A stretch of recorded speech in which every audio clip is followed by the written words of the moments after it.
introduction. So Paul will be able to fill in any of the gaps that I miss. But Paul is a retired U.S. Navy SEAL and CPO, Arizona peace officer, EMT, Special Projects Team Leader, Anti-Terrorism Force Protection Team Leader, and many, many more credentials that I don't understand, but we'll be asking him about soon. He grew up in Hawaii in a military home and went into the military at age 17. And we're excited to talk to him about his journey, some lessons that he's learned throughout his life experience. And hopefully he'll be sharing some stories of faith and transformation with us that we can all learn from. I've been looking forward to this interview. So let's welcome Paul on the show. Hey, Paul, thanks for coming on. Hey, how you doing, Laura? Great. So as I said, I didn't know how to introduce you. I mean, seriously, there are so many acronyms in what you gave me. I don't know the first thing about it. So could you start with what do some of those acronyms mean? So yeah, I'm humbled when you asked me to come on this. I really am. I told you when we talked a few days ago, I said there's a lot better candidates than myself. You have friends like I'm friends with Jocko Willink. I saw a podcast with Chris Beck, who I knew when I was at Team 3 years ago. He's now become a Christian and has detransitioned. Broke my heart kind of thing. I love the guy. And so many more people had way better credentials than me, smarter, everything. So hopefully we can fill this hour with something that people can take away for sure. But yeah. I guess I'll start from the beginning and how why that led up to me being a SEAL, I guess. So being raised in Hawaii as we call it as a haole boy, and haole isn't a bad word. It could be, hey, haole boy. It could be, hey, you know, kind of thing. And I tell people Hawaii is the most beautiful place I ever lived, but probably one of the more racist places I ever lived. And it kind of, and I made the decision there. I said, I will never hate somebody for their skin color. I saw for what it was at a young age kind of thing. And oddly enough, the white and black people stuck together when I was young because we were the minorities kind of thing. So I grew up in a pretty violent home. And I tell people Buds was easy for me. I was used to, getting a beat down is kind of, okay, you can survive that. My father, mother, I remember they and I'll say this, just because it kind of has to go with what I did later on in life. Going to a nudist colony when I was 14, 15, older brother, both my brothers have passed away. Older brother died of AIDS, younger brother, drugs, jail and stuff. And I turned to sports. And we were all kind of kicked out of the home at an early age, kind of went back and forth. And I left at 17, joined the military. And I joined the Army to meet my dad, Max. He was in the Navy. My dad's retired Mass Chief, love him to death. He passed away too. But I said, I'll show him. I'll join the Army. So I was in the Army for a couple of years and then joined the Navy. And first I went through Buds. I wasn't mature enough and ended up not making it. I was out the island and got in some trouble. And so I went, they sent me to the fleet. They said, you have to go out there for 6 months. You can come back. That turned into 2 years. I then became a hard hat diver and said, you know what? I don't know if I want to be a SEAL. If I don't make it again, oh no. And they sent me to an SDV team as a diver. And so I couldn't get away from it kind of thing. And I had friends there and friends that were in the teams that knew me in Buds. And they said, hey, go back to Buds. And so I went back, made it. I was a class leader and then went to the SEAL teams. Finished on the SEAL teams in 2004 and started contact when I was active duty. Skin got hit and I was hired to teach a counter assault course for Afghanistan, working with some civilian agencies. And did that for a number of years. Then got hired on by a company to teach military free fall. I got about 4,000 jumps, did that for a while, and then started contracting overseas. Spent years in mostly Iraq and Afghanistan, but I was going to the Middle East since the 80s when I first joined the military. And then in the teams, SEAL Team 3, the Middle East, back then, every SEAL team had a section of the world they were responsible for. And that was our responsibility. I love the Middle East. I have a lot of friends out there, a lot of Muslim friends, love them to death. And it gave me a new understanding as in, Laura, you can't choose your parents. You just thank God where you were born, and that you were not born somewhere in a bad place in another country where you're raped at a young age, you have worms and lice. You may or may not have electricity, and that is your life kind of thing, into a hateful ideology that I believe. I study Islam when I was over there. I'll tell you what, the people I knew, very loving. And one thing that they're good at, it's not necessarily war. They're good at suffering. And I mean that is, if anybody spent time over there, and actually not just at a fire base, but outside and seeing the villages and stuff, how these people grow up, it's very rough. But I still have a lot of friends out there. And I got hurt about a year and a half, 2 years ago. I was on a special project in another country. And so I've been on medical hold since, and here I am. So that's the long and the short of it. Wow, that's crazy. Yeah. Yeah, honestly, there were times whenever I was preparing for this interview, like, I'm like, who am I to interview somebody like you, honestly? I mean, I have so much respect and high regard for your service, for what you've done for our country, for your bravery, your sacrifice. I can't even put it into words. So, um, you know, we were talking earlier and you were talking about, there's two ways to go through life. Do you want to lean into that for Yes. just a minute? Because I thought that was very, very good. And I've told my kids this. This was told to me by a Chief Vincer, and this guy, he was our proctor and buds, real strong, quiet, typical SEAL kind of thing. And funny, this guy, he was a Master Chief, and I see him getting a fist fight with another Master Chief at the pool. It's like boys will be boys, right? But Vincer, he was our proctor, good guy, and he says, okay. And now you go through 2 weeks of pre-training, and during that 2 weeks, you can't quit. And there is hammering you, and it sucks. And your class is overpacked. You got like 120 people. You're in the barracks in a 4-man room, but there's 4 other people in your room on cots. So you have 8 people to a room that was meant to 4. And go through these 2 weeks, and they bring you all in the classroom. And they say, okay, and they give you the speech, and he gets up there, and that's when you can quit, kind of thing. And then they start buds, basically. Then you can quit at any time after that. But Vincer gets up there and he says, there's 2 ways to go through buds.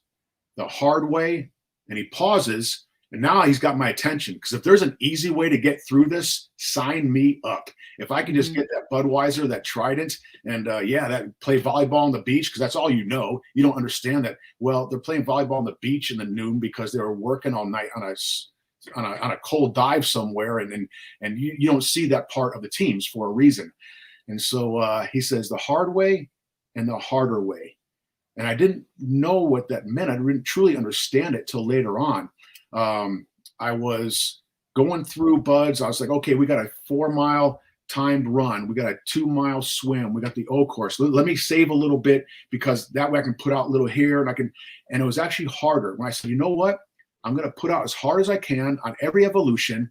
And if I don't make it, so be it. If I don't have enough at that end to do that. And actually buds got easier when I said, you know what, go all in. And I'll say this, the same thing with your Christian walk. I was half in, half out for so many years. I was like a Sunday Christian, the check mark in the box, just in case I got killed. Okay, I'll go to heaven kind of thing. Just living 2 different lives, and it just tore me apart for such a long time. And I got a story about that later on. I'll tell you. It remind me about when I was a skydiving instructor, and we had a double fatality that night. But go ahead. No, I think you're doing great. I was just going to ask you, based on your experience, you talk about, suffering and struggle. It sounds like you've had your share of that. What is one of the biggest things you've learned from struggle? Have you learned, obviously you've learned how to embrace it, but how have you been able to use it to your advantage, perhaps, in your life? So, you'd hear different things. I was really fortunate to go through some really good schools, working for some agencies out of DC. And one of their sayings was, embrace the suck. And basically, like, hey, this is going to suck. And when you go all in and say, you know what, just do it and embrace that. Don't shy away from it, because you're going to go through it anyway. I guess if you have the option to quit, but a lot of things in life we don't. And I think the suffering part, you can compare things. Every frogman has Hell Week in common. We've all been through Hell Week. But truth be told, you go through harder things after that, because when you're doing real things, even if it's training, we have people that die in training, unfortunately, because we train so real. So when you do the real thing, it's like training for a fight. I used to do competitive jiu-jitsu and stuff and loved it. And you would train hard. Okay, I'm gonna fight. I'm gonna, I normally weigh 200 pounds and I weigh in at 184. I'm like, I'm gonna make this guy pay for making me diet like that, and you train so hard, and you go in and you perform, and a lot of times you do well. Now there's gonna be a winner and loser, but if you put out as hard as you could, then it's all good. So having those experiences, what's helped me is you can compare those to other life experiences. I tell my son, I press you for a reason. So because I'm not going to be there when you're talking to your boss one day, or you're one-on-one with somebody in school, you're going to have to deal with this. And if I've already pressed you to a certain point, then hopefully you can reflect on that, and that'll help carry you through. You got to make the decision though, but hopefully that'll help carry you through.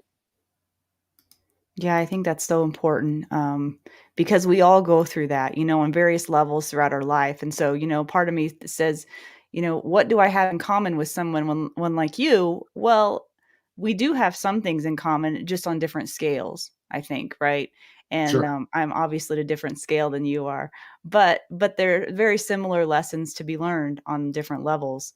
Um, One of the things I want to talk to you about is, my husband's reading this book, and I can't remember the name of it for the life of me, but it's about leadership. And one of the qualities this guy talks about in leadership is humbleness, humility. And so, what are some of the characteristics, and what does leadership mean to you, given your experience?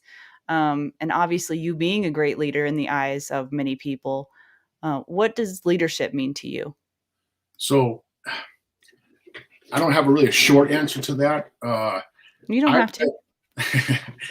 I've been so fortunate to have great leaders that I saw in action. John McTighe, he was a SEAL officer. Pete Van Hoosier, a one-legged SEAL. We're doing, on the East Coast, every SEAL team has this little monster match they call it on a Friday. They have a long run with a rucksack or a long swim or something, right? It's team camaraderie and everything. And I was at SEAL Team 4, and we go on these 8-mile runs with a rucksack with I think it was a 45-pound plate or 35, whatever it was. And you do that, and then you do a swim. Well, being a frogman and stuff, hey, it's good time and everything. And I see Pete Van Hoosier, he's coming out of the water, and I was a bosun mate. That was my rate before they came up with SEAL rate.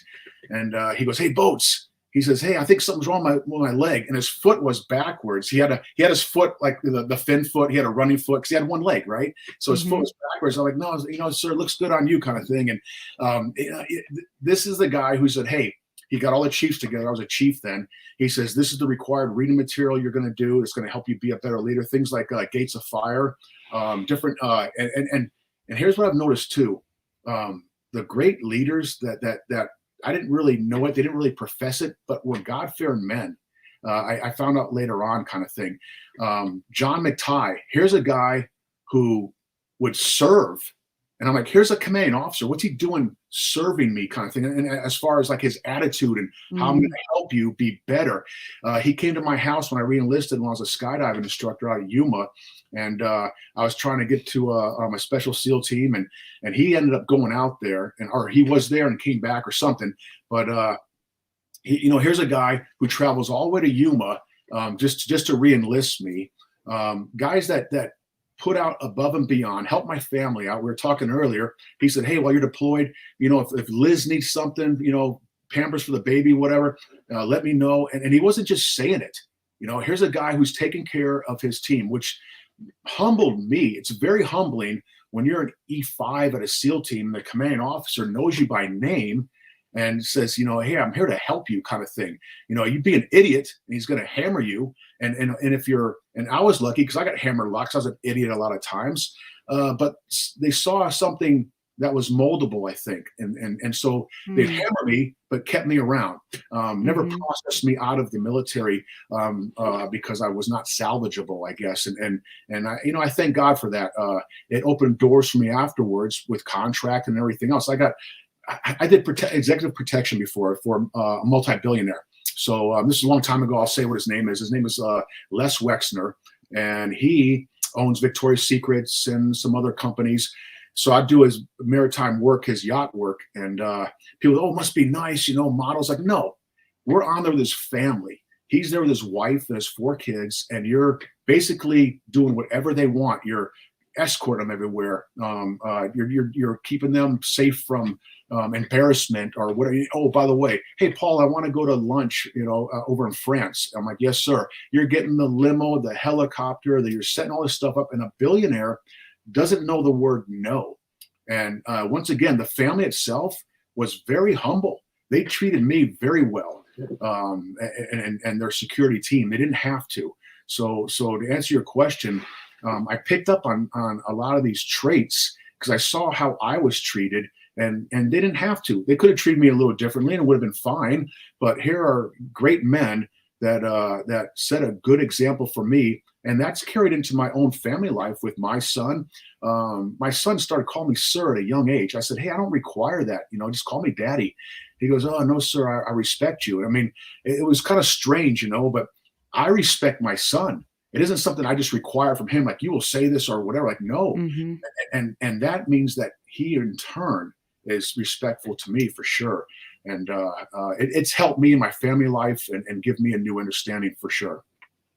Well, that's one thing that I've noticed about you as I've talked to you in these shorter conversations before the live was that you said something to the effect of, I'm no one special. I've just been fortunate to be surrounded by great people who've seen great potential in me. And that really struck me because uh, I think having that sort of attitude, again, no matter what rank you are or no matter where you are in life, is just so advantageous. Just to have gratitude for those around you, to be willing to serve those around you, no matter what your role is. But just really good stuff. Yeah, yeah. No, like I said, I was just fortunate to have good role models, and a couple were not good, and so I learned what Hmm. not to do. Yeah, because you But, said you came from a home that wasn't so great, right? yeah, and like I said, I love my mom and dad to death and everything. And before my dad Hmm. passed away, my dad was very, very brilliant. He spoke 7 different languages. He should have been an officer in the military. He retired as a master chief, but he it was different growing up. I'll say it just wasn't hard. I was getting the belt till I was in high school. I mean, just bruised up, and just kind of like, kicked out of the home. Me and my brothers. It was violent with my mom and stuff. Being scared kind of thing. And then one Hmm. day standing up and saying, okay, I'm not going to do this anymore. And my Hmm. thing was, like I said, I just escaped, and we all did. And Yeah. later on in life, I talked to my dad, and I became very good friends with him, and we got a different relationship, and Hmm. his life changed. He became a Christian, and we could talk, and it was unfortunate because he passed away like a year later, kind of thing. But Mm. yeah, just the good people I've had in my life that God has put there, and I was, I guess. Um, I was able to absorb some of their teachings and then later on, recall them, and it helped me out in a lot of situations. Yeah. Oh, I had a good question, Adam. What are you doing there? Hey, Paul, if I can jump in here, right? You've gone through Buds and a lot more, right? Buds was simply the beginning, basic underwater demolition school for Navy SEALs. You've witnessed excellence over and over. You've had to live that life of excellence to be able to stay a Navy SEAL. Can you talk to us about what it takes, the deep digging into the soul it takes to climb to the highest peaks of human performance and human mentality, and then also for the same type of thing for the spiritual aspect of retaining a high level of commitment both to your God and to your morals? So when I was a young frogman, you want to fit in. You're doing things that everybody else is doing, and they're not very godly, quite honestly. You just don't want to be that guy that is the outsider, because now are you going to get in the platoon that you want to be in? Are you going to go on the trips? Are you going to do these things? And I saw men that stood up also that didn't necessarily play that game, but were good SEALs. And I learned that what helped me get through a lot of this is buds itself. People ask, well, how do you get through that? How do you go through what drives that force? When I came to the realization of all in, when I say, you know what, no matter what, I'm all in, and buds got easier. And in your Christian walk, I was a coward a lot of times, because when I started getting close to God, I'd get attacked.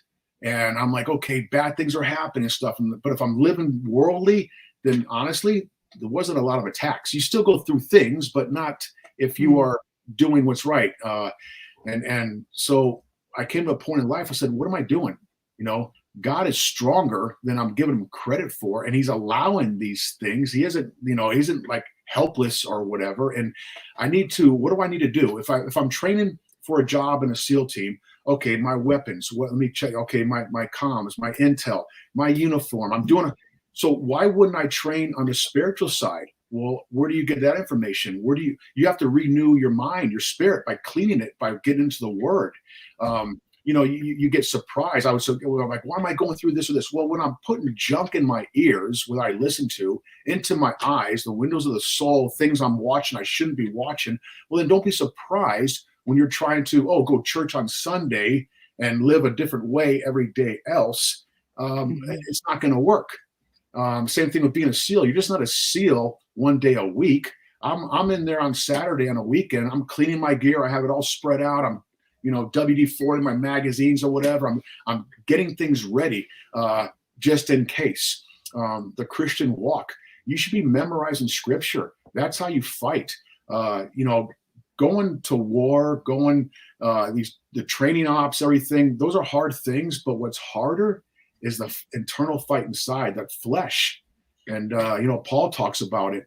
And the things I tell you, don't do, I do. And he struggles with it, and it gives me hope. So I would say, hey, you know what? Don't be afraid. Go all in. There's gonna be things that you can't control. Death and taxes, they say, right? You're gonna die. You're gonna die. Just go all in, and and life will start to. You'll have peace. I'm not gonna say easiness, but peace, which a byproduct of that is joy and then happiness, of course. But yeah, that'd be what I would, I guess, advise. Thank you. Hey, Paul, you said earlier something about you lived part of your life with one foot in and one foot out. Did you have an experience or a moment in which that changed, that transformation happened for you? I'm pretty. Is that a series of Yeah, events? yeah. I'm pretty hard headed.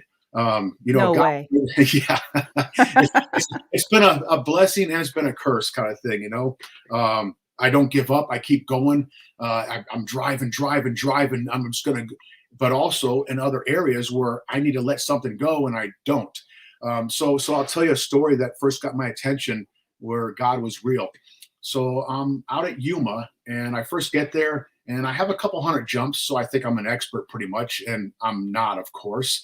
And we have a night jump and I'm not allowed to jump with students yet because you have to go through a certain process and training and stuff before you're allowed to do that. And it was an Army command. And the guy, I forget who was teaching up. We're up in a casa and there's 10 students up there. And he goes, hey, I'm going to push these guys out and you can't jump with the students, but give us about 10 seconds and then you can jump out and then do whatever you want. And, so be it. Cool. So they leave. I'm watching them and see the chem lights go and stuff. It's around midnight, 1 a.m. And I give myself a little count. I jump out. Cool. I'm floating, going down to earth and I flip on my back. I look at the stars and the moon and stuff. Turn back over, and they call it throwing out. It's a little pilot chute that you pull out and throw, and nothing was happening. And so I go to check, and I got this chem light that's on my helmet, and it's kind of getting loose, and it's going back and forth, bang, I can't see anything. This thing's banging me by the face. And so I'm stupid. I should have cut away right away, but I go and I check again. I try to elbow it or whatever, and then I end up cutting away. Well, you have a cypress that's on your reserve that senses speed and altitude. So if it says you're falling through a certain altitude at a certain speed, it's like, oh, you must not have a parachute out. And it's a little explosive device that actually a charge goes off and your reserve comes out. So I cut away, and I didn't beat my cypress because it had fired as well when I was cutting away. And and when you jump in the desert, everything's quiet. So right when that reserve opened, it's meant to open now. So it's like whack, and you're at terminal velocity. And I heard my D bag, and that's what your parachute is packed into. I heard my D bag right when it opened up, and then I heard a punk, like the D bag hit the ground. So I was, I don't know, probably 600-800 feet, and that's nothing as far as how far you are from dirt poisoning, right? So I land, and I try to make it back to the shade structure, but I couldn't make it back very far. And I go back there. It's nighttime. I don't know where it's at and stuff. And I go back the next morning, and I get it and everything. President Bush had me jumping in that day. I see Barbara Bush out there by the packing mat, and I recognize some of the Secret Service guys, and I got to talk to her. It was really cool. So there goes my free fall career. I'm an instructor there. I start getting a lot of jumps, 1,000 jumps, 2,000 jumps. I get really good. I end up, I was about normally 190, 200 pounds. I was always kind of, I was a bodybuilder back then and stuff. And so I would jump the heavier guys. I would not jump the lighter guys. And they were by numbers where you were. And so number one would be, a guy, Buck 05 soaking wet.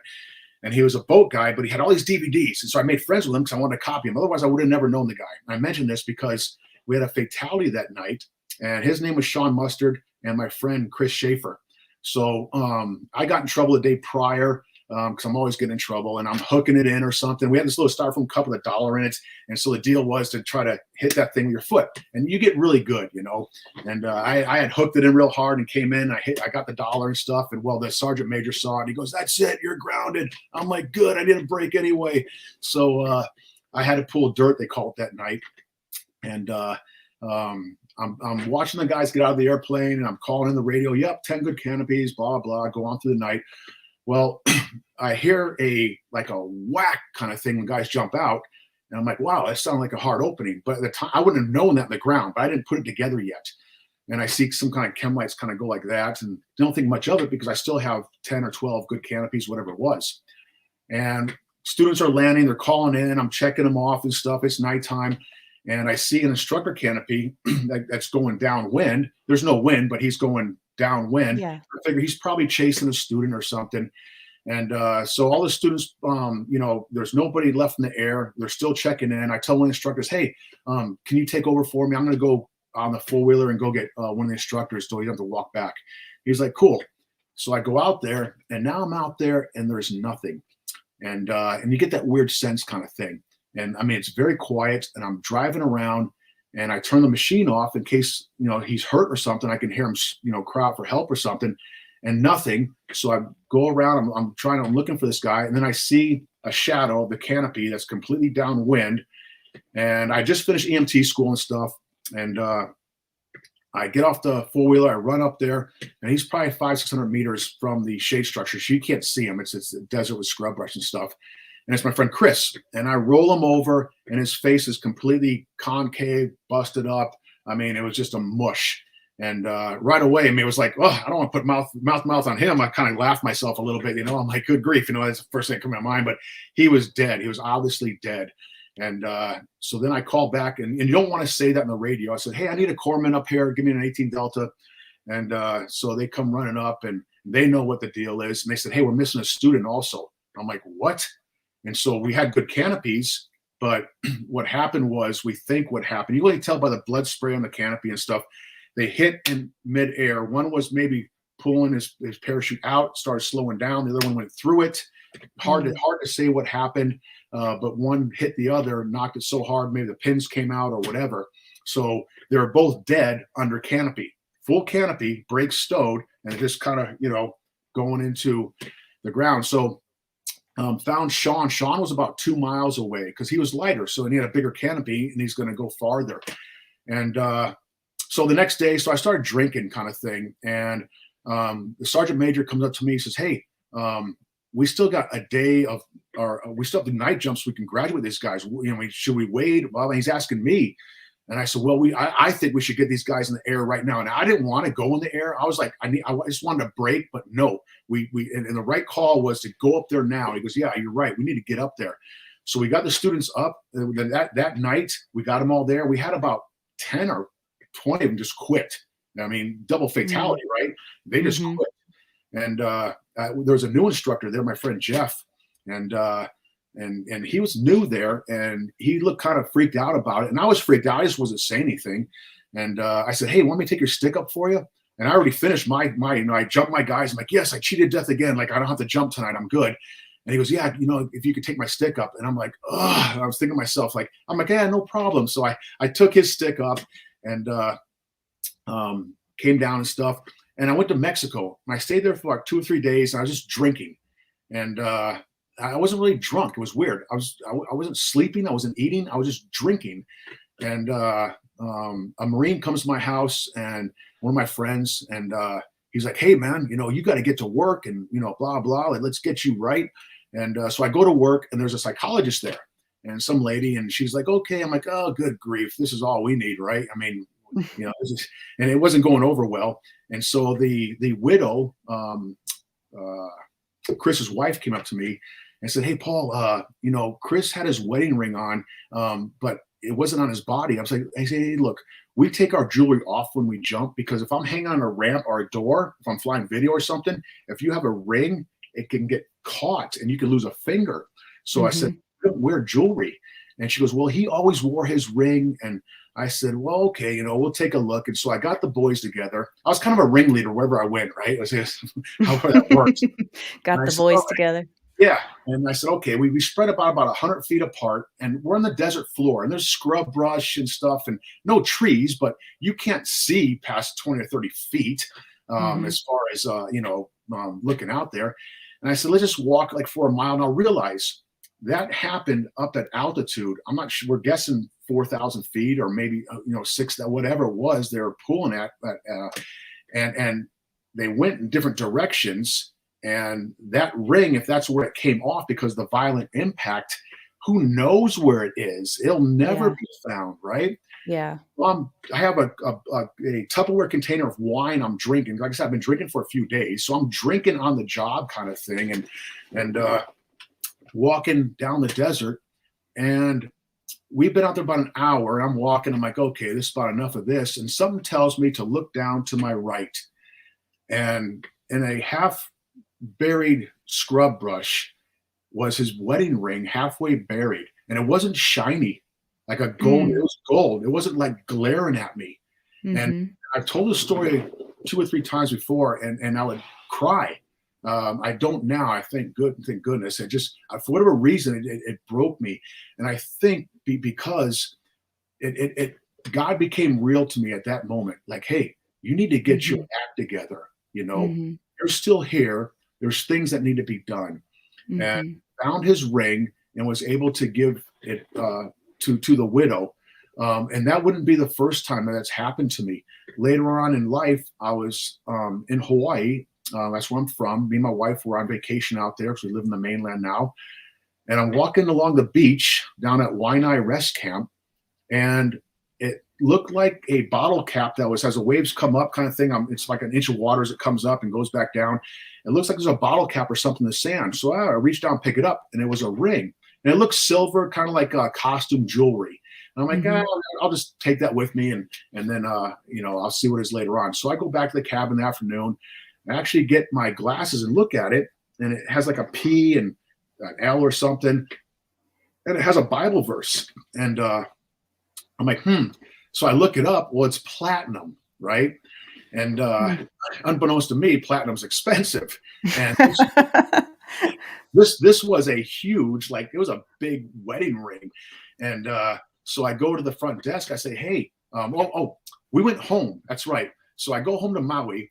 And that's when I looked all this stuff up. It was a couple days later, and I realized what I had. I call up the Wine Rest camp. I said, hey, I found this wedding ring, platinum. She goes, oh, there was a guy who lost it out here 6 months ago. He was a pastor. He was baptizing people in waist deep water when he lost it. Oh, And I was able to contact him. Now, this is 6 months, and now it's washed up on the shore. And it yeah. happens where, and so once again, I don't know what it is with me and wedding rings. Certainly God got a hold of me, but I was still stupid. I was still going back and forth between my Christian walk and my worldly walk.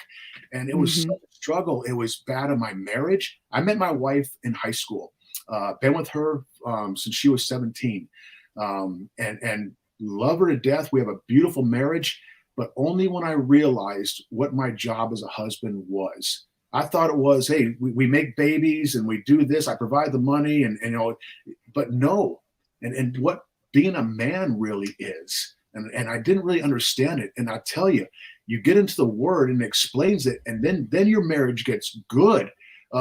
There's still problems because we live in a broken world, and I'm broken and you're broken, but I wish I would have learned this lesson earlier. But I hate to say it, I probably wouldn't have listened.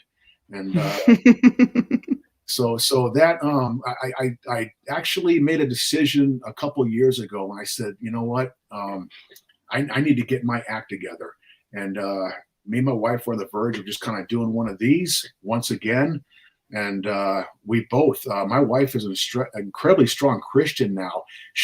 Okay, we're doing our devotion this morning, or, we will go through things, and it's things aren't lingering anymore with anger or anything. It's just, I struggle with things, and I've been released from a lot of those things. And I still have these struggles, but I'm not enslaved to it anymore.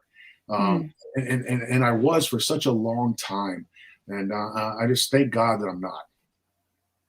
Yeah, you did. You talked about that earlier about walking through the darkness, and that, you have some friends that didn't make it through that darkness, whereas you said you did. And it sounds like, you have a reason, that you think you did. Yeah. So two of my friends a few months ago, now I've lost friends in combat, and that's expected. Recently, my friend Goody, he was working on a contract overseas, and I knew Goody from Buds, and he got killed, and different guys, SEALs, Acceleration 17. When I say I know these guys, I know their wives, I know their kids, I know them. It wasn't just an acquaintance on a SEAL team. I know guys like that too that have passed, but that's expected. But when you find out a guy who's a senior enlisted or senior officer that did stellar in the teams, that was a good, and then commits suicide, it takes it out of you. My friend Mark Crampton and Doug McNutt, I found out a few months ago they had committed suicide, and it really broke me. Now, I didn't know these guys. I knew Doug lived across the street from me. I knew his wife Mary and his kids and stuff. And Mark, who he married at the SEAL team there was a lady working there, very nice. And I knew both of them, but we never went to barbecues together and stuff. So I didn't know them on that level, but certainly knew them very well. And then more recently, two more, Mike Day and another guy, we call him Taco. And unfortunately, I've been in that chair sitting there looking at the other side of a Glock. And I can tell you, Laura, you can physically feel the darkness coming in, not spiritually, not hyperbole, not I can tell you it was.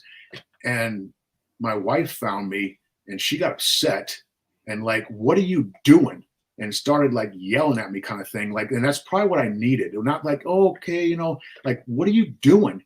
Mm-hmm. And God convicted me of that later on that day. And like, hey, you go to war and you go to combat and people get killed and stuff. So, but who are you to take your own life, the life that I gave? Who are you to, and it really hit home with me. It's probably one of the darkest places I ever been. And I was giving up on life. I was done with the battle. I was done with the problems I had with my marriage, with things going through. I have one of our children. She's a female in the military, and she's married to another lady. And we raised our kids in a Christian home.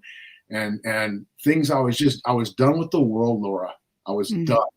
And I told my wife, I just want to go home. And she goes, we'll send you back home to Hawaii. I'm like, no, I want to go home, like to the Lord. Like, I'm just done.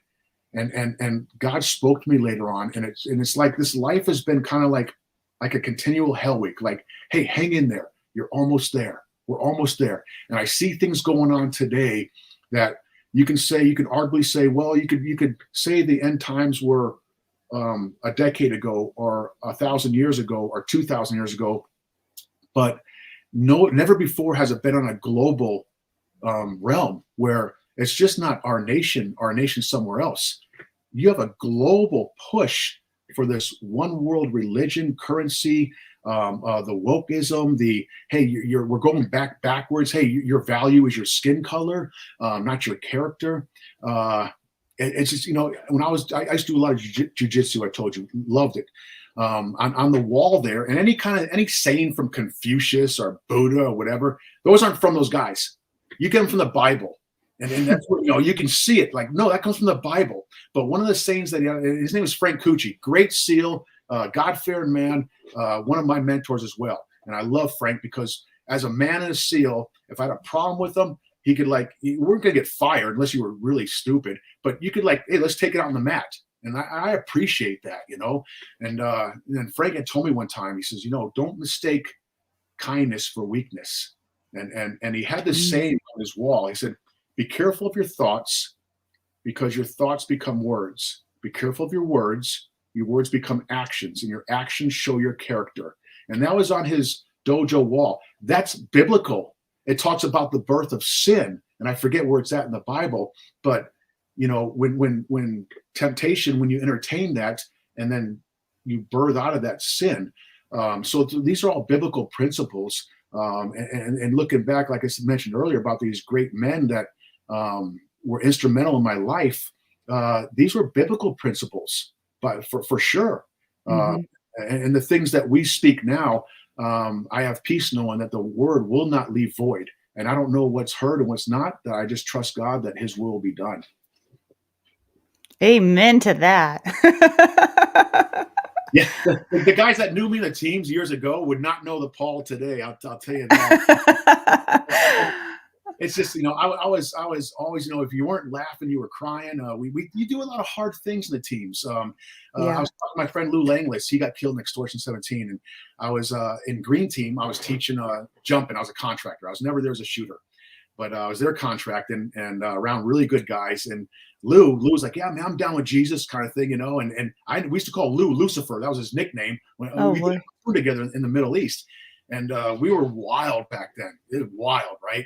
And where's I going with this?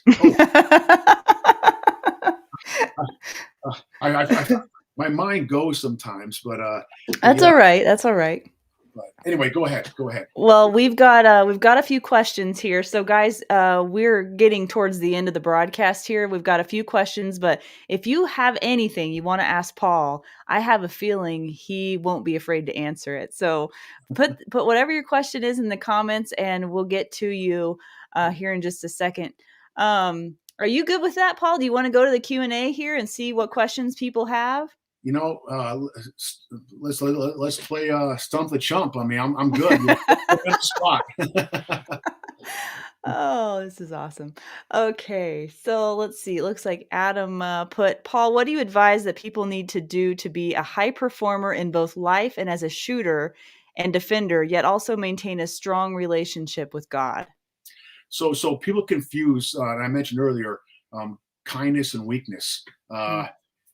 Being a shooter, you got to go out and practice. You want to be a good shooter. Yeah. Running helps, doing calisthenics, reading about it, but nothing makes you a better shooter than getting out there and putting rounds down range. You want to get close with the Lord. You want to live a more godly life. It's not be perfect. You're going to stumble. That we're broken, but if you're not in the Word, then don't expect to grow. These are, I think, simple answers to quite honestly simple questions. Shooting, there's a good 4 or 5 basic techniques. Then there's 1,000 more little things. I was told by one of my friends, Hans, good sniper. He said, there's no such thing as advanced shooting skills. There's only good basics. Now here's a SEAL Team 6 sniper guy. And you look at that. If you don't have good basics, you can't go anywhere else. If you don't have good basic Christian foundation, you're going to fall and stumble at the slightest thing that comes your way. It's important that you understand what you read when you read the word. And if you don't, research it. And if you can't get it, then don't worry about it, because God doesn't want you maybe to understand at that time. Let it go and continue on. That'd be the answer to that. Yeah, there's times that you're made not to understand for a reason. It truly is. I've been reading the Bible for years, and I'm like, where's the book of Jude or something? I'm like, well, I guess God doesn't really want me to, now I can find it, but I just kind of realized, like, where do you want me to go in this as I do a study or something? Yeah. All right, next question. Prepperines. Okay, here goes. That's quite the disclaimer. What would be one of those moments in your years where you were like, this is real bad, if you can speak of it? What was happening and how did you push through it? So my first small little skirmish was in Sri Lanka. This was in the early 90s. I was in training cell and was picked because all the platoons were busy doing stuff, and guys got mad because they're like, how did you get picked to go on this? I'm in a platoon, you're in training cell. I'm like, I don't know. So we got picked to go to Sri Lanka to do an MTT, it's called. So we go there with an Army A team, and we're training them, the Sinhalese, how to fight the Tamil Tigers.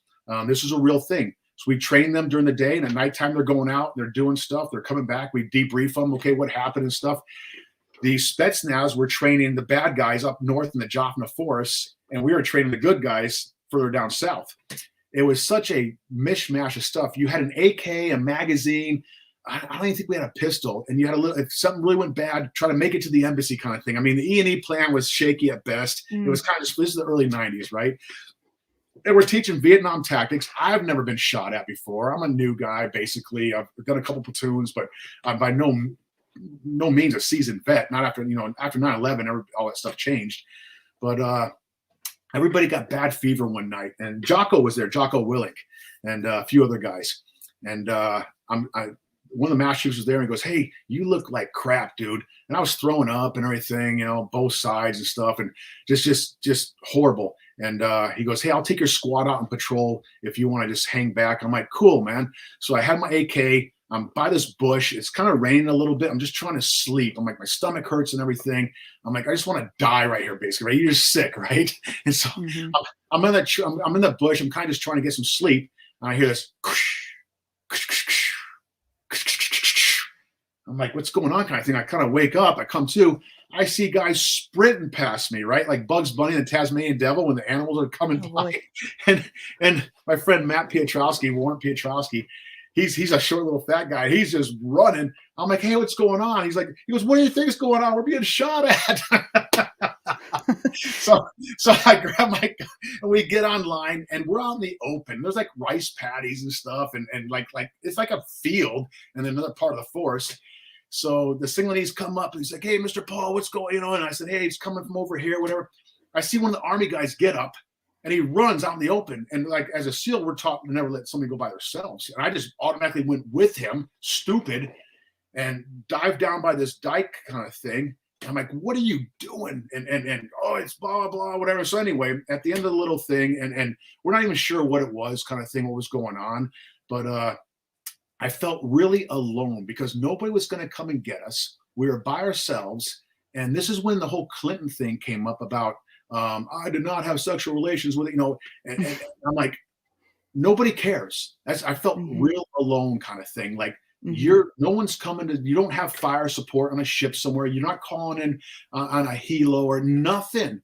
And this is all before cell phone stuff and everything. So yeah, that was probably one of my more alone moments for sure. Probably some of Lou Langus, that's the story I was telling you. Lou was at SEAL Team 6, and Lou's combat vet, I think he was Gold Team guy. And he was saying, Paul, the only thing that compares to combat, and I told guys this, is doing a night combat equipment jump, O2, on an unknown DZ. I'm like, amen, brother. I mean, it's scary. Like, you're up in the plane, you're all jocked up, you're sweaty kind of thing, but they open the, it's cold, you're on O2, dark at night somewhere, you're waddling over with all your stuff on, you're jumping out, you're like, okay, hopefully I'm stable, you're good to go. And the next thing is like, hopefully my parachute opens up. And the next thing is hopefully I'm not going to land somewhere like, on a ravine or a cactus or whatever kind of thing. And there's all these different variations go on. But probably my more hairy moments were that and doing night dives, dragger and harbors with things that can go wrong there. So yeah, there's I guess a few different things where when that little thing happened in Sri Lanka, you just do what you're trained to do. You don't really think about it later on. So it wasn't really that bad. And is that a focus on what you can control kind of a situation? Yeah, and that's kind of about it. There's been guys that've been in long firefights and doing different things, and they got different stories about it. I never have, so I'm not sure how that would pan out. Maybe talk to some like Jocko or something, he could tell you. But yeah, the scarier times, I guess, for me, doing those night combat equipment O2 jumps or the dark of night, some harbor somewhere, and doing our job or something. Yeah. But you just do what you're trained to do. That's and then why you train so heavily. So you default to that training, I assume. Well, I'll tell you, when I first was contracting, I found out, okay, I'm going back overseas. And I'm like, man, I don't want to go back to the Middle East kind of thing. I was done with it. I definitely don't want to go as a contractor. Like, there's some meatballs, like, who am I being stuck with? You can't choose your team. I don't know these guys kind of thing. And I had a lot of anxiety. I ended up going to Iraq, and it was easy. And then ended up going after that to Afghanistan. And I'm driving in town, and some of our black sites in Iraq, I'm up by Syria and Turkey and doing some different things and stuff, and never thought twice about it, quite honestly. Some of the other sites, we'd have to take a helo at night for safety kind of thing. Different things would go on and stuff. So, but you're a contractor, and that's a little different than being a SEAL team. SEAL teams, you're a little more protected, I think, because the guys you're with, the equipment you have, the assets you have. You're in the military, something happens, things happen. You're a contractor, not so much. Trish wants to know if it's common to have skydiving fatalities, or how common are they? I'm not sure if that question is worded correctly. I'll say it happens. Common. Let me see. I was out there for 4 years because I extended to finish a degree out there. That's where I became a cop in my off time. There was 1, 2, 3, 4 fatalities. So about one a year, the average, I guess. Now we're putting through 30 students a month. And then with the instructors jumping and other people jumping out there, you got the Golden Knights, you got a lot of different things with the military going on out there. So I'm not sure if that's high or not, but it does happen. It says, Paul, you've been deployed a lot, gone for much of the time. How did you maintain your family and your marriage? Ooh, man. So this was a tough one for us, but the money helped. I'll say that. I would go for 2 months and come home for 2 months. We were homeschooling our child. So it'd be a Tuesday at 10 o'clock in the morning. We lived on Maui. Hey, let's go to the beach and surf. Hey, let's go do this. I was making good money, so we had the money to go do things. But when I was gone, I struggled with the things that men struggle with. I'll say that.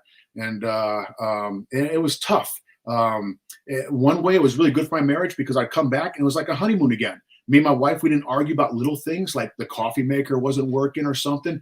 But when I got hurt in Iraq in 2012, got medevac and had to come back and get some surgeries.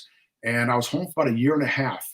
And man, we started kind of arguing after about 6 months and kind of like nitpicking. And she wasn't used to me being home. Now, I told you, I've been with her since she was 17. I joined the military at 17. So all she's known is me going away kind of thing. Here recently, I got hurt about a year and a half ago now, maybe 2 years. I've been home. And God's really been purging a lot of poison out of my life and showing me how to be a husband for sure. And her, to my wife, it's been a new chapter in our life, and it's been very difficult. But being gone was both a blessing, and it was very hard at the same time. I mean, we had really good times because we had the money, and we didn't, because I know I was going away again, and I wasn't just going to someplace nice, I was going to black sites and working out there. And sometimes I stay in the wire. Other times I'm outside the wire doing things, and guys get killed, guys get blown up, shot at. I've been mortared a few times. That happens. I mean, the big booms. You can't do anything about that. You're walking somewhere and boom, and here it comes. So yeah. Okay. Prepperies wants to know if you know a man named Dan Carrillo, who was a Navy SEAL who just passed away.